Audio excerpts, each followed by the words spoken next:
नमस्कार, आप देख रहे हैं सनसेट टीवी। आपके साथ मैं हूं दीक्षा कोहली।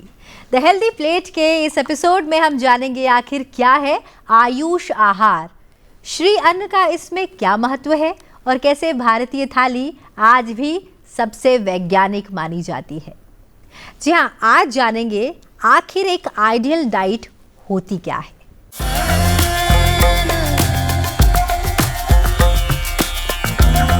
तो आइडियल डाइट यानी आयुष आहार के बारे में आज हमें बताएंगे एम्स आयुर्वेदा के वरिष्ठ आयुर्वेदिक चिकित्सक, जो हमें ये बताएंगे कि आयुष आहार के पीछे का वैज्ञानिक आधार क्या है। हमारे साथ हैं प्रोफेसर महेश व्यास जी। बहुत बहुत स्वागत है सर आपका। सर, आयुष आहार की आज बात हो रही है, हेल्दी प्लेट आयुष आहार, और पिछले कुछ समय से हैशटैग श्री अन्न या मिलेट्स बहुत ट्रेंड कर रहा है। तो ये समझने की आज कोशिश करेंगे कि आयुष आहार आखिर है क्या। देखिए, हम तो विशेष रूप से कहते हैं कि अगर आहार का सही ध्यान रख लिया तो व्यक्ति हमेशा स्वस्थ रहता है, और स्वस्थ रहने पर किसी देश का जो हेल्थ का बजट है वो काफ़ी कुछ बच सकता है अगर व्यक्ति बीमारी नहीं होता है तो इसलिए मैं सबको कहना चाहूँगा कि आयुर्वेद ने जो नित्य सेवनीय बताया, आयुर्वेद में जो आइडियल डाइट बताई, अगर उसको जीवन में फॉलो कर लें तो हम निश्चित रूप से स्वस्थ परिवार का, स्वस्थ समाज का, स्वस्थ राष्ट्र का निर्माण कर सकते हैं। और एक स्वस्थ राष्ट्र प्रगति के पथ पर कितना आगे बढ़ सकता है ये हर व्यक्ति जानता है। तो आहार का कितना रोल है ये हम सब समझ सकते हैं। अच्छा डॉक्टर व्यास, अमूमन जो हम रोज़ डाइट लेते हैं, रोटी सब्ज़ी दाल चावल, जो अमूमन हर घर में होता है, एक वो डेली का आहार है और एक आयुष आहार है। इन दोनों में फ़र्क कैसे समझें? भाई, आयुष आहार हर एक व्यक्ति को कौन सी चीज़ें लेना है। अब जैसे बच्चों के लिए अपन कई बार कुछ चीज़ें अलग वो बनाते हैं, बड़ों के लिए अलग बनाते हैं, युवा लोगों के लिए अलग बना देते हैं। तो आयुष आहार वही कहता है कि एक तो व्यक्ति की उम्र को ध्यान में रखना, व्यक्ति की प्रकृति को ध्यान में रखना, और तीसरा सीजन को ध्यान में रखना। तो एक डाइट तो ये हो जाती है, और एक डाइट वो होती है कि हर व्यक्ति के लिए जो बिल्कुल अच्छा है। क्योंकि कई बार क्या होता है कि व्यक्ति कई बार फॉलो नहीं कर पाता, घर से बाहर है कि इस ऋतु में यही चीज़ खाना, तो नहीं कर पाता है। लेकिन नित्य सेवनीय जो द्रव्य बता रखे आयुर्वेद ने कि उनका सेवन करने से व्यक्ति स्वस्थ रहेगा। और कुछ चीज़ें बताई नित्य असेवनीय, मैंने उनका ध्यान रखना कि उनको थोड़ा सा अवॉइड करना, कभी कभी ले सकते हैं। तो उसके लिए आचार्य चरक ने बताया 6-7 चीज़ें बताई है, और वो एक भी उसमें जो इंग्रेडिएंट है वो ऐसा नहीं है कि वो हार्मफुल हो। तो उसमें उन्होंने बता रखा षष्टिका शाली मुद्गांश्च सेंधव आमल के यवान आंतरिक्षम पयः सर्पी जांगल्यम मधुचाभ्यसेत। ये खाने के लिए बोला, और उसकी नेक्स्ट लाइन में उन्होंने बोला तच्च नित्यम प्रयुंजीत स्वस्थम येनानुवर्तते। अगर इनका नित्य आपने सेवन किया है, इस डाइट के रूल को आपने अगर फॉलो कर लिया, आप बिल्कुल बीमार नहीं होंगे। ये डाइट का रूल क्या है, अब आप हमें सिंप्लीफाई करके समझाइए। ये चीज़ें मैं सामान्य रूप में बता देता हूँ। षष्टिका माने चावल को कहते हैं, 60 दिन में पकने वाले, माने अलग अलग चावल आते हैं। उसमें शाली चावल है, ये एक चावल की वैरायटी गांव वाले लोग सब पहचानते हैं। शाली चावल कौन से होते हैं, साठी चावल कौन से होते हैं। साठी माने 60 दिन में जो पक जाते हैं। तो एक तो हमारी डाइट का पार्ट में कहीं ना कहीं 2 चीज़ें होना चाहिए, चावल ये बेस्ट बता रखें। उसके साथ में दाल में मूंग की दाल, माने कहीं ना कहीं अपने को प्रोटीन की जरूरत पड़ती है हर व्यक्ति को। बिना प्रोटीन के शायद डेवलपमेंट इतना अच्छा नहीं होता बॉडी का, हमारा पोषण सही नहीं होता है। तो आज से 5000 वर्ष पूर्व जब हमें ये पता नहीं था कि विटामिन्स क्या होते हैं, प्रोटीन, फैट, कार्बोहाइड्रेट, ये सब चीज़ें क्या होती है, तब भी आइडियल डाइट जो बताई थी उसमें ये सब चीज़ें हैं। तो एक तो हो गया अपना राइस की बात, दूसरा हुआ प्रोटीन के रूप में मूंग की दाल, मैंने दाल में बेस्ट बता रखी। और आप देखिए स्वस्थ व्यक्ति के लिए भी वो ठीक है। किसी व्यक्ति को थोड़ा सा बीमार हुआ, अगर फीवर आया 2 दिन और वो बोलता है कि मेरी कुछ भी खाने की इच्छा नहीं है, तब भी घर के व्यक्ति क्या करते हैं, थोड़ी सी मूंग की दाल बना दी, उसके साथ पतली सी चपाती बना दी, वो बिल्कुल खा सकता है और उसको डाइजेस्ट हो जाती है। तो ये नित्य सेवनीय में बता रखा है कि स्वस्थ व्यक्ति भी, आतुर व्यक्ति मैंने जो बीमार है उसके लिए भी बेस्ट है। और उसके बाद में सेंधव, नमक में बेस्ट आयुर्वेद बता रखा सेंधा नमक।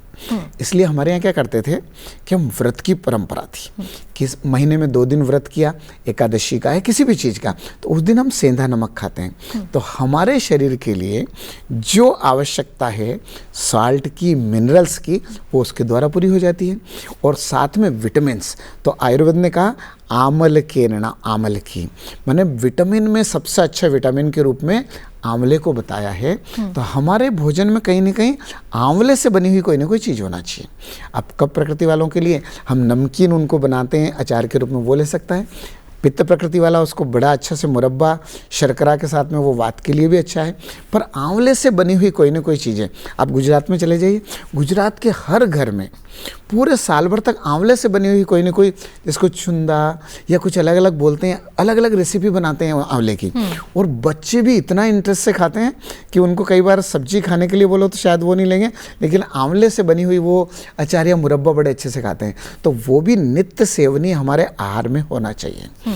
उसके साथ में आयुर्वेद कहता है पया सर्पी, पय माने दूध, सर्पी माने घी, माने फैट का जो रिसोर्स है वो दोनों ही चीज़ें हैं। तो कहीं ना कहीं अच्छा गाय का दूध माने प्योर दूध होना चाहिए। और अच्छा घर का बना हुआ अगर घी है तो डाइट के लिए बेस्ट है। और घृत के लिए तो यहाँ तक बता रखा है बल वर्ण उपचय माने आयु, दीर्घायु को करता है। व्यक्ति जो पहले के ज़माने में व्यक्ति बोले 100 साल तक बड़े अच्छे से जिए, शुद्ध देशी घी का प्रयोग करते थे, दूध बहुत अच्छा उनको मिलता था। तो घृत और दूध व्यक्ति की इम्यूनिटी बढ़ाती है, बल बढ़ाती है, आयु बढ़ाती है, तो इसका प्रयोग करते हैं। तो और उसमें जांगल्यम मधुचाभ्य से लास्ट बात उन्होंने बता रही कि मधु जो शहद है, शुद्ध शहद का प्रयोग करिए। वो विशेषकर वर्षा ऋतु में तो मेडिसिन का काम करता है। वात दोष जब बढ़ता है तो वर्षा ऋतु में सबसे अच्छा मधु को बता रखा है। कफ का शमन करने के लिए मधु बहुत अच्छा है। तो ये चीज़ें डाइट का पार्ट है कि आपके तीनों दोषों को बैलेंस रखेंगे। और ये चीज़ें अगर आपकी डाइट में हैं, और प्रायः हम देखते हैं कि इन चीज़ों का प्रयोग करते हैं, तो ये चीज़ें अगर हमारी नित्य सेवनीय डाइट में है, व्यक्ति बीमार बिल्कुल नहीं होगा। बिल्कुल। डॉक्टर व्यास, आपने एक बात बहुत अच्छी कही कि हमारे घर में जितने भी लोग हैं उन सभी लोगों की जो डाइट रिक्वायरमेंट्स है वो अलग अलग है। निश्चित रूप से बच्चों के लिए एक अलग डाइट चाहिए, अच्छी डाइट चाहिए क्योंकि ग्रोइंग एज है। बुजुर्गों के लिए भी एक अच्छी डाइट की रिक्वायरमेंट है, जो वर्किंग लोग हैं उनके लिए भी, निश्चित रूप से हाउसवाइफ्स के लिए भी बहुत अच्छी डाइट की ज़रूरत है। अब आपने कहा कि इससे पहले हमने एपिसोड में बात की थी प्रकृति के विषय में, सबकी प्रकृति अलग अलग है, डाइट अलग अलग है। अब यहाँ पर जो हाउसवाइफ्स हैं जो आपका ये शो देख रही होंगी, वो ये कहेंगी कि भाई हम 3 बार खाना बनाते हैं, अब आप हमसे कितनी बार खाना बनवाइएगा। तो कुछ ऐसी आइडियल डाइट बताइए जो वो 3 बार के भोजन में कुछ ऐसा बनाए कि प्रकृति किसी की अलग अलग हो, मौसम अलग अलग हो, रिक्वायरमेंट्स अलग अलग हो, तो वो कुछ ऐसा शुमार करें जो तीनों प्रकृति वाले लोगों के लिए और हर एज ग्रुप के लिए बहुत अच्छी हो। जी, ये जो आइडियल डाइट मैंने बताई थी, ये तीनों प्रकृति, तीनों एज ग्रुप और सभी सीजन के लिए है। साथ में इसमें केवल ध्यान जो रखना है, हमारे यहाँ ऋतुओं का विशेष ध्यान रखा जाता है। सभी व्यक्तियों के लिए जब शीत ऋतु है, जिसमें हेमंत और शिशिर 2 ऋतुओं को मानते हैं, 4 मंथ इसमें रहता है, तो इसमें खास तौर से उष्ण गुण वाली माने गर्म तासीर वाली जो चीज़ें, जैसे उदाहरण के रूप में बाजरा है, हम ज्वार है, मक्का है, क्योंकि इस समय हमारी जो अग्नि है, डाइजेस्टिव कैपेसिटी बहुत अच्छी रहती है। और इसमें इनके साथ में हम घी का प्रयोग कर सकते हैं और घी को बहुत अच्छे से डाइजेस्ट कर सकते हैं। लेकिन इन्हीं चीज़ों को अगर ग्रीष्म ऋतु में, गर्मी का मौसम रहता है, उस समय अगर लिया गया और फिर उसके साथ में घी का प्रयोग किया गया तो डाइजेस्ट ही नहीं कर पाता व्यक्ति। तो ये हर व्यक्ति के लिए इस सीजन में बेस्ट है। बारिश की ऋतु जो रहती है उसमें खास तौर से तरल पदार्थ, यानी जो चीज़ें ज़्यादा हेवी नहीं रहती है, जो हल्की रहती है लेकिन उष्ण रहती है, उन चीज़ों को प्रयोग करते हैं और वो इजीली डाइजेस्ट, जैसे मूंग का चीला है, बिल्कुल इजीली डाइजेस्ट है। वो गरम गरम बिल्कुल उस समय अपन बनाते हैं बारिश के मौसम में, या आपने भजिए जैसे बनाए, तो भजिए का एक चीज़ का केवल ध्यान रखना है कि बार बार फ्राई किए हुए ऑयल में उसका प्रयोग नहीं किया जाए। तो घर पे जो बनाते हैं अपन एक बार प्रयोग किया, उसके बाद में वो थोड़ा सा ऑयल बचा उसको दूसरे किसी में यूज़ करके ख़त्म कर देते हैं। लेकिन मार्केट में जाते हैं, उन्हें 5 लीटर ऑयल उसमें डाला और तब तक उसमें तलते जाते हैं जब तक ऑयल का पूरा कलर ही चेंज हो जाता है। वो हेल्थ के लिए थोड़ा नुकसान का है। तो इसमें मैं एडवाइस करूँगा, बारिश के मौसम में अपन तली हुई चीज़ों को ले सकते हैं, गर्म चीज़ों को ले सकते हैं, पकौड़े आदि जो बनते हैं थे, बहुत अच्छे हैं उसमें, लेकिन उसमें ध्यान रखें अच्छे से बने हो, ट्रांस फैट उसमें नहीं बढ़ा हुआ हो, और वो हर उम्र के व्यक्तियों के लिए बहुत अच्छा है। थोड़ा सा बारिश में ध्यान अपन रखते हैं तो बड़े लोगों के लिए जो मटर जैसे ड्राई चीज़ें जो रहती है, जिनको अपने ने सुखा लिया और उसके बाद प्रयोग करते हैं, वो ओल्ड एज वालों के लिए थोड़ा सा अच्छा नहीं रहता, क्योंकि वृद्धावस्था में नेचुरली वात बढ़ा हुआ रहता है जी। तो हम उनको कहते हैं कि अगर उसको लेना है तो आप उसमें काली मिर्च है, ये जो थोड़ा सा स्पाइसेस ये डाल दीजिए, वो जो वात का शमन करते हैं। तो हर एक चीज़ को प्रयोग कैसे करना है, प्रयोग की विधि के द्वारा और मात्रा का ध्यान रखना कि युवा लोगों के लिए बहुत अच्छा है, ये वृद्धावस्था में इतना अच्छा नहीं है। तो इन चीज़ों का अगर ध्यान रखा जाए तो केवल डाइट के द्वारा हम स्वस्थ रह सकते हैं। और आचार्य चरक ने बोले चिकित्सक अगर बनना है तो आप मेडिसिन को बाद में जानिए। सेकंड चैप्टर चरक संहिता का उन्होंने 28 प्रकार की रेसिपी बताई। बोले किसी भी व्यक्ति को घर में अगर कोई भी तकलीफ हो रही है, बोले मेडिसिन और डॉक्टर तो बहुत बात की चीज़ है, आप रेसिपी से उसको ठीक करिए। और वो 28 रेसिपी किसके द्वारा बनाई? चावल और मूंग का कॉम्बिनेशन, बस उसमें एक एक दो दो चीज़ों का मिश्रण कर दिया। जैसे उदाहरण के रूप में उन्होंने, अगर किसी व्यक्ति को पेन हो रहा है, बहुत सामान्य रूप से मिलता है, पेन हुआ तो उन्होंने बोला कुछ नहीं, मूंग और चावल बनाए और उसके साथ में क्या करना, बोले पिपली मूल मैंने सौंठ है, पिपली जो घर पे रहती है, बस उसका पाउडर थोड़ा सा डाल दीजिए और उस यवागु को लीजिए, आपका पेन ठीक हो जाएगा। उसी प्रकार से हृदय रोगियों के लिए उन्होंने बताया तक्र दाड़ी मसादिता। तक्र मैंने बटर मिल्क, दाड़िम मैंने अनार पामाग्रेनेट। तो बोले आप चावल और मूंग को पका लीजिए, उसमें थोड़ी लिक्विड की क्वांटिटी रहना चाहिए, वो ठंडा हो जाए, मतलब गर्म नहीं रहना चाहिए। उसमें आप अनार का जूस 30 ml मिला दीजिए, 50 ml उसमें आप तक्कर बटर मिल्क मिला दीजिए, आप दीजिए। हृदय रोगों के लिए बहुत अच्छा है। मैंने आयुर्वेद तो कहता है कि अगर आपके परिवार में किसी को थोड़ी बहुत बीमारी है तो मेडिसिन और डॉक्टर के पास जाना तो बात की बात है, पहले आप आहार से अपने आप को स्वस्थ रखिए। तो इसलिए सबसे पहले उन्होंने 28 प्रकार की रेसिपी बताई, ताकि पहले तो आप नित्य सेवनीय द्रव्य का प्रयोग करिए, आप स्वस्थ रहेंगे। पर बाई चांस प्रयोग नहीं किया, कुछ व्याधि हुई, इनका प्रयोग कर लीजिए, आप इनसे स्वस्थ हो जाएंगे। अगर उसमें आपने लापरवाही बरती तब डॉक्टर के पास जाने की जरूरत है। मतलब precaution is better than cure. अगर आपने पहले ही अपने आहार का ध्यान रखा तो मुझे लगता है कि आप बीमार ही नहीं पड़ेंगे तो डॉक्टर की आवश्यकता ही नहीं होगी। लेकिन सर यहाँ पर एक सवाल ये उठता है, अभी कुछ समय से खासकर कोविड के बाद से लोगों के अंदर एक जो श्री अन्न को लेकर जागरूकता है वो बढ़ी है, मिलेट्स को लेकर जागरूकता बढ़ी है, और आहार में जो श्री अन्न है उसका विशेष महत्व भी है। तो मैं ये समझना चाहूँगी कि किन मिलेट्स का बहुत अच्छा इस्तेमाल किया जा सकता है डेली की डाइट में, उसे कंज्यूम कैसे किया जाए, और किस प्रकृति का व्यक्ति कौन से श्री अन्न का प्रयोग कर सकता है। बिल्कुल, देखिए कोरोना काल के बाद में व्यक्ति काफ़ी कॉन्शियस हुए हैं, मैंने प्रकृति के नज़दीक आए हैं जी। और उसमें से आहार भी एक मुख्य है। और आपने अगर देखा हो तो कोरोना काल में भारत में नहीं पूरे विश्व में 3 प्रिंसिपल सबको दिए उन्होंने। बोले एक तो खाना ताज़ा बना हुआ खाइए, मैंने हर एक व्यक्ति को कहते हैं आप ताज़ा खाना खाइए, इम्यूनिटी बढ़ेगी। दूसरा, पर्याप्त मात्रा में नींद लीजिए, आपकी इम्यूनिटी बढ़ेगी। और रोज़ थोड़ा सा एक्सरसाइज करिए। ये 3 चीज़ें उस समय आई, तो उसमें आहार एक मुख्य था। और उसका एक एग्जाम्पल मैं देना चाहूँगा, लॉकडाउन था, सब कुछ बंद, मैंने रेस्टोरेंट बंद, स्ट्रीट फूड बंद, मैंने व्यक्ति को मजबूरन घर का खाना खाना पड़ा, ताज़ा बना हुआ खाना खाना पड़ा। और उसका परिणाम ये हुआ कि जिस समय लॉकडाउन ख़त्म हुआ तो जितने भी हॉस्पिटल थे हमारे all India institute of Ayurveda में, ये ख़त्म होने के बाद में पेशेंट जो खास तौर से डाइट के कारण जो पेशेंट आते थे, जीआई ट्रैक्ट के जो पेशेंट आते थे, एसिडिटी है, लीवर डिसऑर्डर्स है, इंडाइजेशन है, ये पेशेंट बिल्कुल गायब थे। तो जब हमने देखा कि 4 वीक 5 वीक के बाद वो वापस आने लगे, तब हमने उनको पूछा कि आप इतने दिन तक कहाँ चले गए? तो बोले कि हमको कोई तकलीफ ही नहीं थी।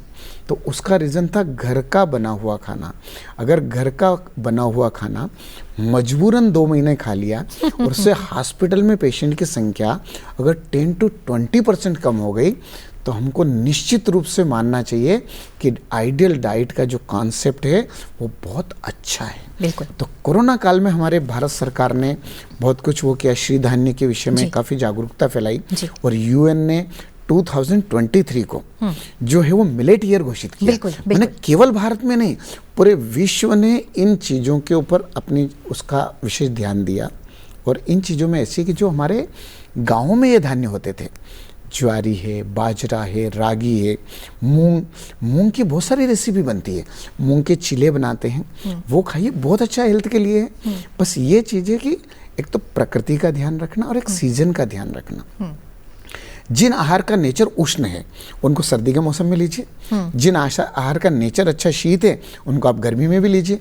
रागी हर समय ली जा सकती है, रागी की चपाती बनाते हैं, रागी की अलग अलग रेसिपी बना देते हैं। और ये रागी कोई भी प्रकृति का व्यक्ति बिल्कुल ले सकता है। और गर्मी के मौसम में रागी को तक्कर के साथ में उसको लेकर के लेते हैं, वो बहुत अच्छा मिश्रण है।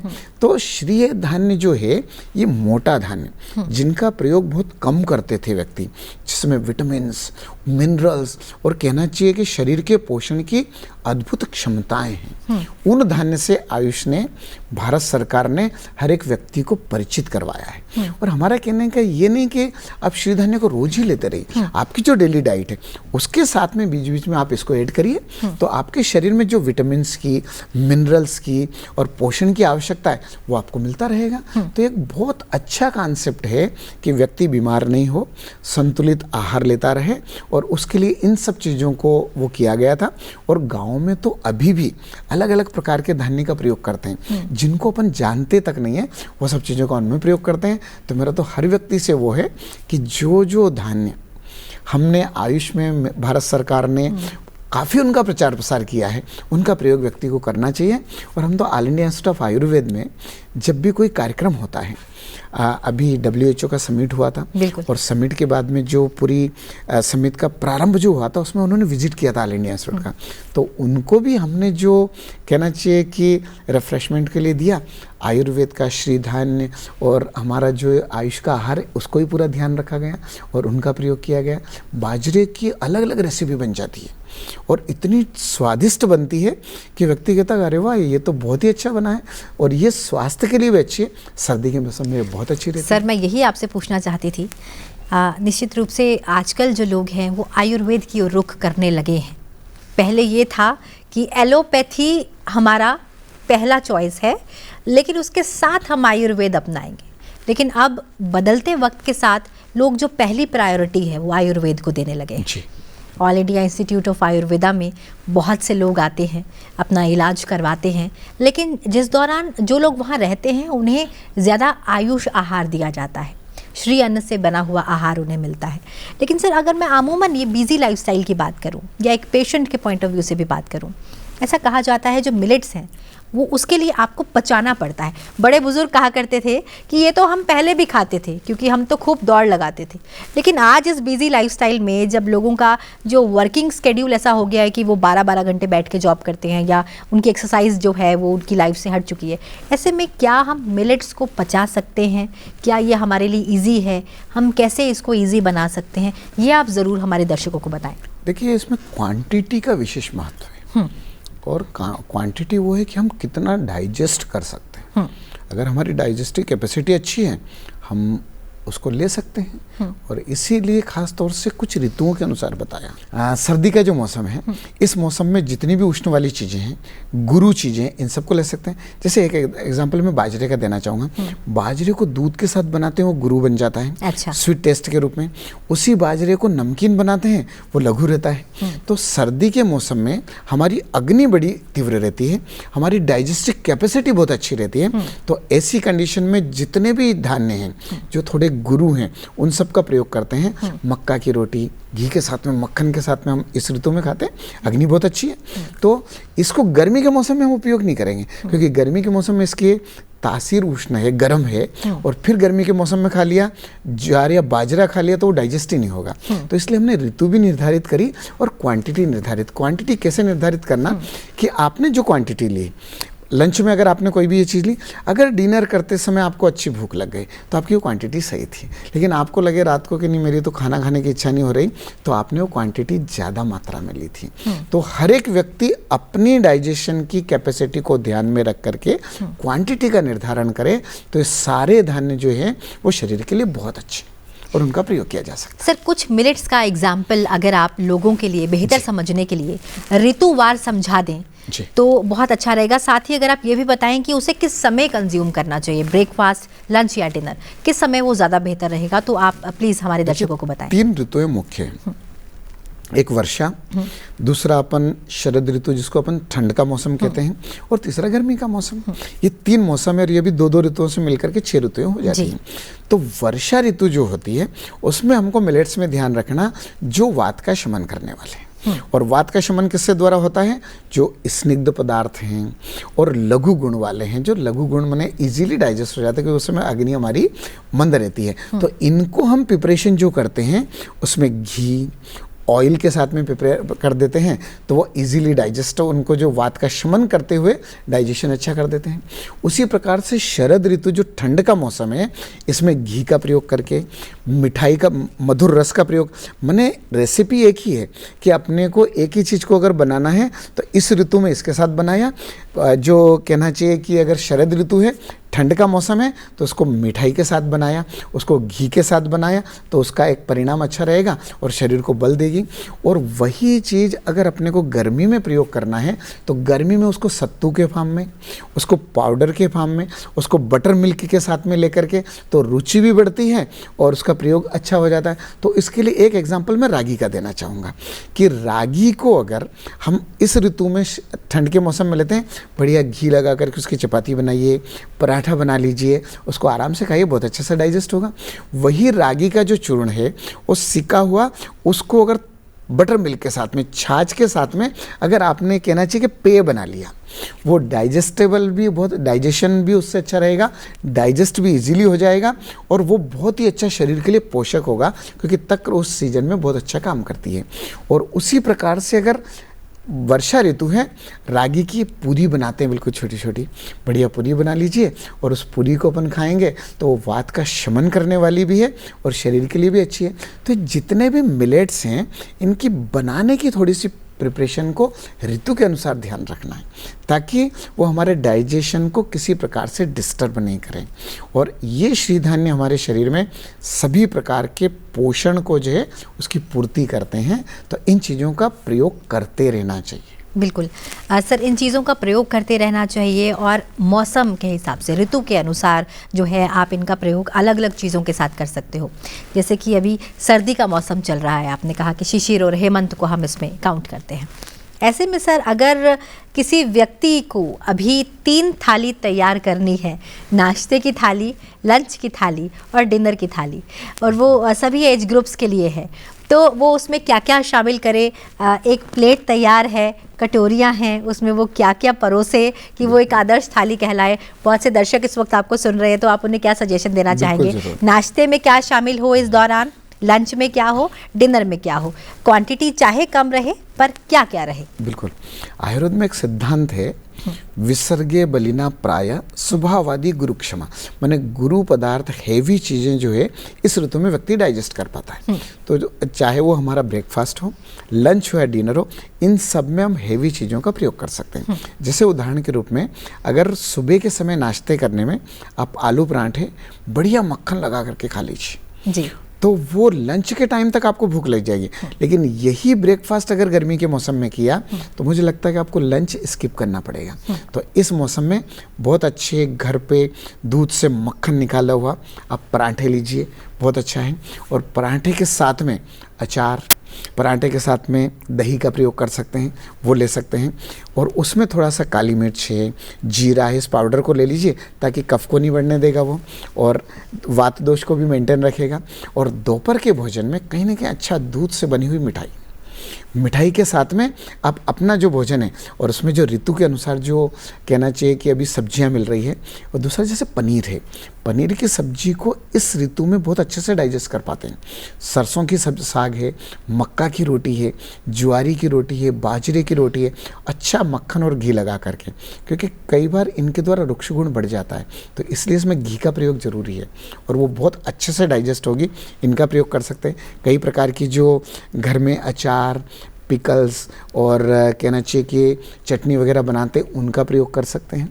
और शाम के टाइम पे थोड़ा लाइट डाइट, उसमें दही का प्रयोग नहीं करना, उसमें हेवी चीज़ों का प्रयोग नहीं करना, और जैसे खिचड़ी है उसमें भी घी डाल करके, क्योंकि वो वात का भी शमन करती है, पित्त का शमन करने में बेस्ट है क्योंकि पित्त की ऋतु है। और हल्की डाइट, और समय खाने का रात को 8 बजे से पहले, मैं तो बोला सूर्यास्त के जस्ट बाद में अगर आप भोजन करते हैं तो आपके भोजन को डाइजेस्ट होने का समय मिल जाता है। हम 10 साढ़े 10 बजे सर्दी के मौसम में सो जाते हैं और 9 बजे खाना खाया और 9:30 पे सो गए तो डाइजेशन अच्छा नहीं होता है। इसलिए एक तो 7 साढ़े 7 बजे भोजन करें, और भोजन रात का लाइट रखें, और उसमें भी खाने पीने में ये सभी चीज़ें, मिठाइयों का सबका प्रयोग कर सकते हैं। ड्राई फ्रूट्स के लड्डू वगैरह इस सीजन में बहुत अच्छे से उपयोग कर सकते हैं, बशर्ते आपको शुगर नहीं है, मधुमेह नहीं है। ये स्वस्थ व्यक्तियों के लिए है। अगर जैसे किसी व्यक्ति को कोलेस्ट्रॉल है तो हम उसको बहुत ज़्यादा घी का प्रयोग के लिए मना करते हैं, तो ये सब स्वस्थ व्यक्ति के लिए है। अगर किसी भी प्रकार की डिजीज़ है उसके लिए फिर अलग डाइट डिसीज़ के लिए बताएंगे। तो ये चीज़ों का ध्यान रखें कि ये सबसे अच्छी ऋतु है जिसमें आप सब कुछ डाइजेस्ट कर सकते हैं। बस अपने खुद की डाइजेशन की कैपेसिटी, अग्नि जो है उसको ध्यान में रख करके आप क्वांटिटी फिक्स करें। चीज़ें तो यही है जो आपको खाना है। जी बिल्कुल, जो हमारा हेल्दी जीवन है, अगर हम सब हेल्दी हैं तो मुझे लगता है ये हमारा सबसे बड़ा जीवन का आशीर्वाद हमें प्राप्त है। सर, एक लाइन में एक हेल्दी टिप जो आप हमारे दर्शकों को शेयर करना चाहें। हमारे यहाँ कहा गया है शरीर माध्यम खलु धर्म साधनम। अगर शरीर स्वस्थ है आप सब कुछ कर सकते हैं, और अगर शरीर स्वस्थ नहीं है तो आप कितना भी जरूरी काम हो नहीं कर पाएंगे। और आहार शरीर को स्वस्थ रखने की महत्वपूर्ण कुंजी है। तो मेरा सबको कहना है आहार के नियमों का पालन करें, आयुर्वेद ने जो आहार बता रखा है उसका पालन करें और स्वस्थ रहें। बहुत बहुत धन्यवाद डॉक्टर व्यास हमारे साथ शामिल होने के लिए और हमें इतनी सारी हेल्दी टिप्स देने के लिए और हमें विस्तृत रूप से भोजन के बारे में जानकारी देने के लिए बहुत बहुत धन्यवाद। आने वाले जो एपिसोड्स हैं निश्चित रूप से हम उसमें ऋतुचर्या के अनुसार हम बातचीत करना चाहेंगे और साथ ही ऋतुवार भी हम समझना चाहेंगे कि ऋतुवार कैसा हो आहार। बहुत बहुत धन्यवाद। निश्चित रूप से आयुष आहार है तो संतुलित जीवन है, और याद रखिए कि भारतीय थाली ही विश्व की सबसे वैज्ञानिक थाली है, और आपको इलाज कराने के लिए कहीं जाने की ज़रूरत नहीं, क्योंकि आप बीमार ही नहीं होंगे, क्योंकि भोजन ही पहला उपचार है। बस ख्याल रखिए आपकी प्रकृति क्या है और आपका भोजन क्या होना चाहिए। खुश रहिए, स्वस्थ रहिए और एक कदम बढ़ाइए हेल्दी लाइफ की ओर, और खाइए रोज़ हेल्दी प्लेट। इसी बात के साथ अभी के लिए दीजिए इजाज़त। नमस्कार।